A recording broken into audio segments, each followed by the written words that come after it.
आपका लोभ ही आपकी संपत्ति का नाश करेगा। आचार्य ब्रजपाल शुक्ल जी श्री धाम वृंदावन के प्रवचन से साभार।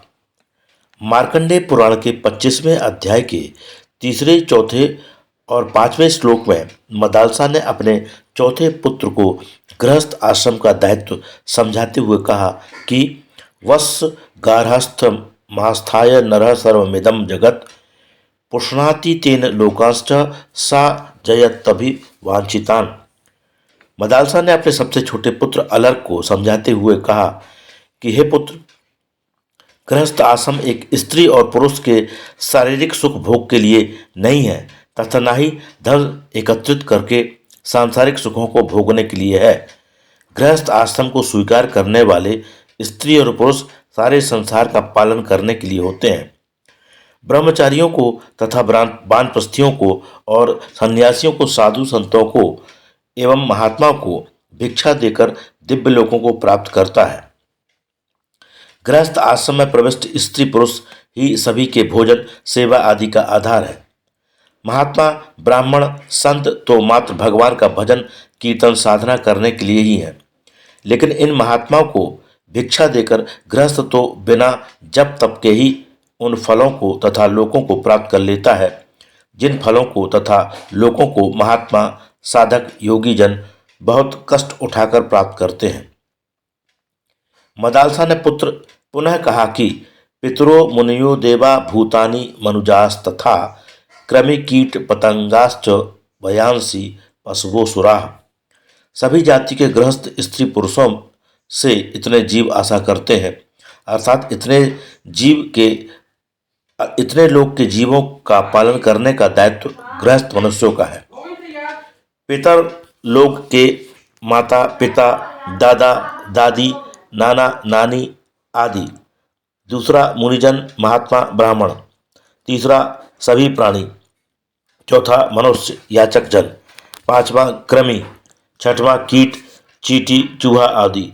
सातवां पतंगे आदि। आठवां पक्षी आदि। ये सभी जीव गृहस्थ के जिम्मेदारी में है। अब आगे के 5वें श्लोक में सबसे विशेष बात देखिए। गृहस्थ मुपजीवंती ततस्तृप्तिम प्रयान्ति च मुखम चास निरीक्षन्ते अपि नो दास्यतीति वै। पितर, देव, असुर से लेकर चींटी, चूहा, बिल्ली, कुत्ता, गाय, भैंस, कीट पतंग आदि सभी जीव गृहस्थ के अन्न से पलते पुसते हैं। ये सभी जीव प्रातः काल से लेकर रात्रि तक गृहस्थ स्त्री पुरुषों का मुंह देखते रहते हैं और सोचते हैं कि अपि नो दास्यति, यह गृहस्थ क्या हमको भी देगा। अब आप ही विचार करिए कि आपके कमाए हुए 100 रुपये में इन सब का हक है। आप जो रोज कमाते हैं उसमें से अपने लिए मात्र आप भोजन वस्त्र की व्यवस्था करें और सारा धन संसार के सभी जीवों के लिए है। इसलिए भगवान ने एक बीज के 100 दाने दिए हैं। गेहूं, चना आदि के बीज में अनेक बीज पैदा किए हैं।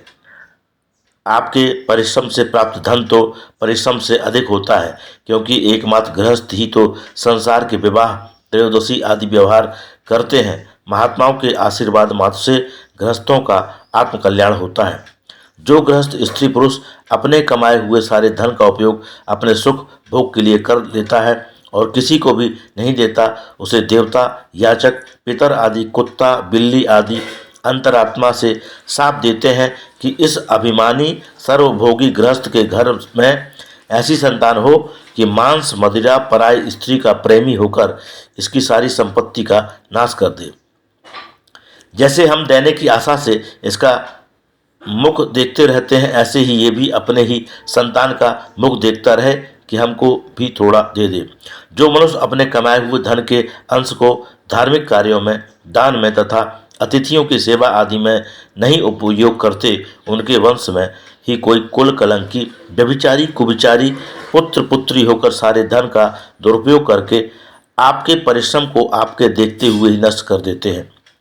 अपनी छोटी सी उम्र के विषय में विचार करिए, अपने मनुष्य होने की सार्थकता प्राप्त करिए, समझिए और अच्छे कर्तव्यों की ओर कदम बढ़ाइए। कुछ करिए और शांति और संतुष्ट होकर इस लोक में आनंद से जाइए। आचार्य ब्रजपाल शुक्ल, श्रीधाम वृंदावन। संपर्क सूत्र 98 97316650।